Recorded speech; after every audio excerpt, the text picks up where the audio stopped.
حضرت سعد بن ابی وقاص نے قادسیہ پہ حملہ کیا تو بدھ مت عیسائی یہودی سارے کٹے، قلعہ بند ہو گئے. چاروں جانب دیوار تھی قلعے کی، بڑی بڑی فصیل، لمبی چوڑی، بڑا لمبا چوڑا گیٹ. باہر نہیں نکلتے، باہر نکلے تو جنگ ہونا. ایک علاقہ تھا وہ قلعہ بند ہو گیا. حضرت سعد بن ابی وقاص نے انتظار کیا، وہ باہر نہیں نکلتے. انہوں نے پہلے سے پلاننگ کی تھی، کوئی مہینے کا راشن لے کے وہ اندر چلے گئے. جناب سعد بن ابی وقاص کہنے لگے بھئی اب یہ دیوار تو گرانی پڑے گی. یہ دیوار جی کیسے؟ فرمانے لگے ایمان کی قوت سے. آپ نے نا انسانوں کی چار دیواری بنائی، اس دیوار کے گرد صحابی کھڑے کیے. توجہ میری طرف رکھیے گا. یوں چاروں جانب صحابہ کھڑے ہو گئے. جب صحابہ کھڑے ہوئے چاروں کونوں میں، اب یہودی، بدھ مت، عیسائی تینوں اندر ہیں. حضرت سعد بن ابی وقاص نے کہا چلو بھئی ایمان کی قوت سے بولو. صحابہ بولے لا الہ لا الہ، خودی کا سر نہا لا الہ الا اللہ، خودی کا تیغ فسا لا الہ الا اللہ، خودی کا تیغ فسا لا الہ الا اللہ. اگرچہ بت ہیں جماعت کی آستینوں میں، مجھے ہے حکم ازاں لا الہ الا اللہ.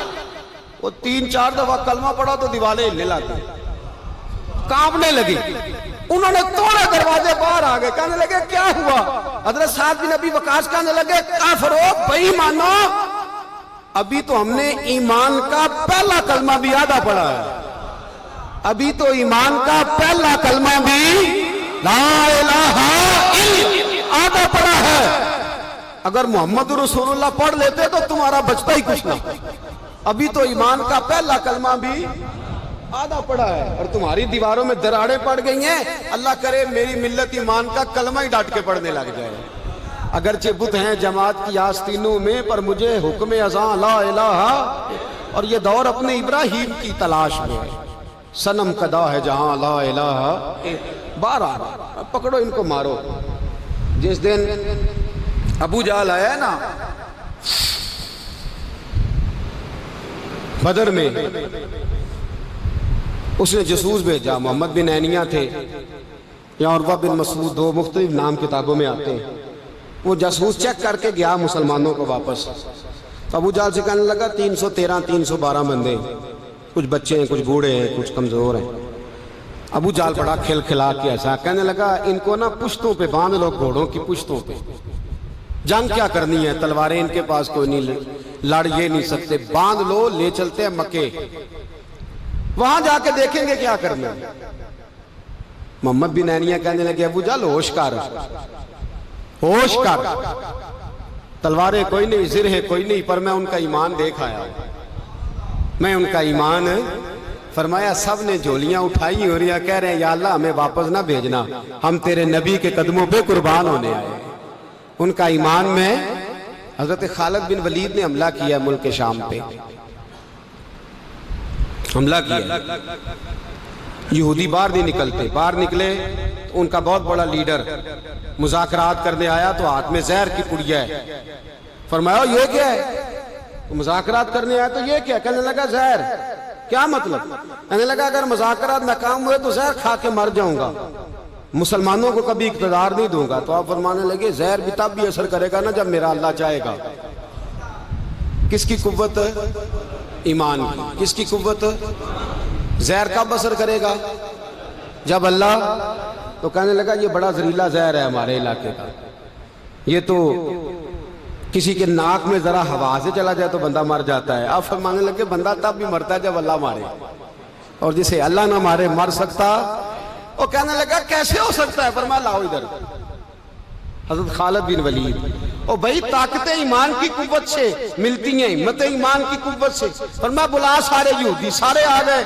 فرمایا تم کہتے ہو زہر ہوا کے ذریعے ناک میں بھی چلا جائے تو بندہ مر جاتا ہے. پوری پڑیا زہر کی جناب خالد کھا گئے، پانی کا گلاس پی گئے. 18 رکعتیں نفل بھی پڑھ گئے. ہر 2 رکعتوں کے بعد پیچھے پلٹ کے دیکھ دے تو کتنے یہودی کلمہ پڑھ جاتے ہیں، کتنے غیر مسلم. یہ کس کی طاقت ہے؟ بولے تو صحیح ہے، بولے. ایمان بڑا قوت والا ہوتا ہے، بڑا قوت والا. اس کا پتہ کب چلے گا کہ ہمارے اندر ہے کہ نہیں؟ کروڑوں نجائز روپیہ سامنے پڑا ہو اور بچہ عید کے لیے کپڑے بھی مانگ رہا ہو، لیکن انسان ناجائز پیسے کو ہاتھ نہ لگائے، بچے کو تسلی دے کے سلا دے، تو اس کا مطلب ہے کہ ایمان اس کے پاس ہے۔ میرے نبی کریم صلی اللہ علیہ وسلم نے فرمایا فحاشا، خوبصورت عورت، بری عورت، خوبصورت بھی ہو بری بھی ہو اور دعوت گناہ بھی دے، بچہ جوان بھی ہو خوبصورت بھی ہو خواہشات بھی ہو، اور پھر بھی وہ کہے انی اخاف اللہ، نہیں بھئی میں اللہ سے ڈرتا ہوں، تو اس کا مطلب ہے اس کے پاس ایمان ہے۔ یہ تو روز ہمیں پتہ چلے گا، روز پتہ چلے گا۔ میرے دوست اپنے ایمان کو دیکھ، حضرت مصعب ابن عمیر جنگ احد میں میرے نبی، اور یہ بڑا لاڈلا صحابی ہے میرے رسول کا، بڑا لاڈلا، مجھے اس شخصیت سے بڑا پیار ہے۔ ان کا جو بھی کہیں مجھے ارشاد کوئی قول ملتا ہے تو میں الگ سے ڈائری پہ لکھتا ہوں۔ حضرت مصعب ابن عمیر کو احد میں حضور نے جھنڈا دیا تھا، ہاتھ میں جھنڈا تھا تو کافر نے ہاتھ کاٹ دیا، جناب مصعب ابن عمیر نے دوسرے ہاتھ میں پکڑ لیا، جب وہ بھی ہاتھ کٹ گیا تو دو کٹے ہوئے ہاتھوں سے جھنڈا پکڑا ہے، جھنڈا پکڑا ہے۔ اور جناب مصعب ابن عمیر کی جب لاش کے قریب میرے نبی پاک گئے تو کٹے ہوئے ہاتھوں سے جھنڈا انہوں نے سینے سے لگایا ہوا، سینے سے۔ میرے نبی پاک کی آنکھوں میں آنسو آئے اور حضور نے رو کے فرمایا یہ مصعب کے ایمان کا جھنڈا تھا جسے وہ ساتھ لے کے دنیا سے چلا گیا، یہ اس نے زمین پر گرنے، اپنے ایمان کو دیکھو، ایمان کو پرکھو، ایمان پر محنت کرو۔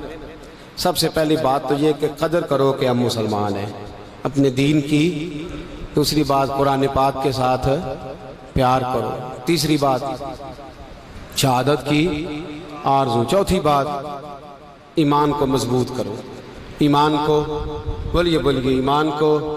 اللہ فرماتا ہے تم ایماندار رہنا میں تمہارے ساتھ رہوں گا، وَلَا تَهِنُوا وَلَا تَحْزَنُوا وَأَنْتُمُ الْأَعْلَوْنَ إِن كُنتُم مُؤْمِنِينَ۔ یہ پختہ ہوتا کیسے ہے؟ اقبال کہتے ہیں ایسے لوگوں کے پاس بیٹھا کر جو تیرا ایمان پختہ کرتا ہے، ایسے لوگوں کی سنگت میں رہا کر جو تیرے ایمان کو، کہتے ہیں وہی ہے تیرے زمانے کا امام برحق، وہی ہے تیرے زمانے کا امام برحق جو تجھے حاضر و موجود سے بیزار کرے اور موت کی شکل میں دکھلا کے تجھے جلوہ دوست زندگی تیرے لیے اور بھی دشوار کرے، اپنے اوپر مشقت کرے۔ آج جمعۃ الوداع کا موقع ہے، ہم اکیلے مسلمان نہیں، فلسطین والے بھی مسلمان ہیں، کشمیر والے بھی مسلمان ہیں، بوسنیا والے بھی مسلمان ہیں، افغانستان والے بھی، عراق میں جو لوگ بھیک مانگ کے گزارا کر رہے ہیں وہ بھی مسلمان ہیں۔ ہمیں کم از کم ان کے لیے دعا تو کرنی چاہیے، ہمیں قوت اسلامیہ کا اظہار تو کرنا چاہیے، قوت اسلامیہ کا پیغام تو عام کرنا چاہیے۔ کریں گے انشاءاللہ تعالی؟ یہ چار باتیں آپ کو یاد رہیں گی انشاءاللہ۔ میری یہ درد مندانہ اپیل ہے آپ دوستوں سے، اور کچھ کرے نہ کرے میرے محبوب کی امت کے لیے دعا ضرور کیا کریں، ان کے لیے دعا کیا کریں۔ اے اللہ اس قوم کو غیرت ایمانی عطا فرما دے، اے اللہ اس ملت کو جذبہ جہاد عطا فرما دے، اے اللہ اس امت کو شوق شہادت عطا فرما، اے اللہ اس قوم کو اپنے نبی کا سچا پیار عطا فرما صلی اللہ علیہ وسلم، اور اللہ سب کے لیے رحمت کے فیصلے فرمائے۔ آخر دعوانا ان الحمدللہ رب العالمین۔